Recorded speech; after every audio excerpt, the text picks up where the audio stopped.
নমস্কার বন্ধুরা, গতকাল ছিল 30 এপ্রিল। আমি ভাবলাম ঘরে বসে কী করব, একটু ঘুরে আসি।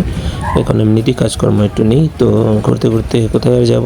সামনেই শহর যখন আছে আমাদের শিলচর, তাহলে ওখানেই যাব আর কি করব। তো ট্রেনে করে উঠে গেলাম, ট্রেনে করে যাচ্ছিলাম, কি সুন্দর আকাশ। তারপর দেখো এই জায়গাটায় চলে এলাম। এই জায়গাটা তোমরা চিনবে, এটা হচ্ছে ডলু যাওয়ার যে রাস্তাটা, নতুন ব্রিজটা বানিয়েছে, সেই ব্রিজে। তো অনেক দিনই ভেবেছিলাম এই ব্রিজটা একবার দেখতে যাব। তো কালকে সত্যি সময় যখন পেলাম, তো কালকে চলে গেলাম এই ব্রিজটা দেখার জন্যে।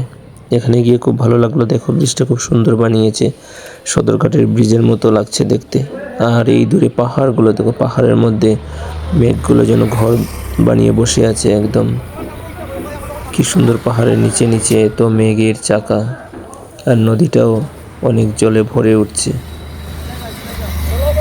তো এই দৃশ্যগুলো দেখতে সত্যি খুব ভালো লাগছিল। আর এখানে গিয়ে দেখলাম অনেক ছেলে মেয়েরা জুড়া বেঁধে গল্প করছিল দাঁড়িয়ে দাঁড়িয়ে।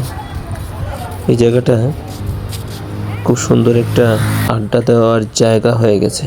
এখানে সবাই যায়, দাঁড়ায় এবং গল্প সল্প করে।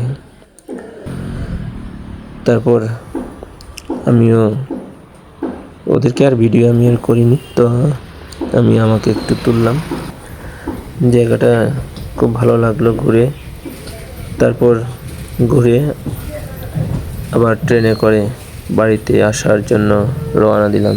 ট্রেনটা দেখো একদম ফাঁকা, কোনো প্যাসেঞ্জার যেন নেই। একজন প্যাসেঞ্জার বসেছিল। একদম ভুতুড়ে ট্রেন লাগছে দেখতে, ভয়ানক। একা একা এই রাত্রেবেলা আসছিলাম, যেন ভয় লাগছিল, কিন্তু ভয়ের তো কোনো কারণ নেই। তারপর আস্তে আস্তে করে আমার শহরে চলে এলাম।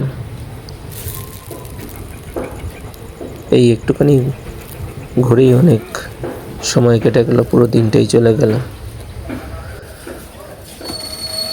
তো এরকম করেই কালকে মোটামুটি ভালোই লাগলো, ঘুরে আসলাম।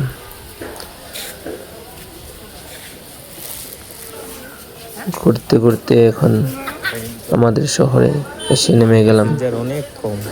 তো সবাই কেমন আছো বন্ধুরা? সবাই ভালো থেকো। আমার ভিডিওটা লাইক, শেয়ার, কমেন্ট করো।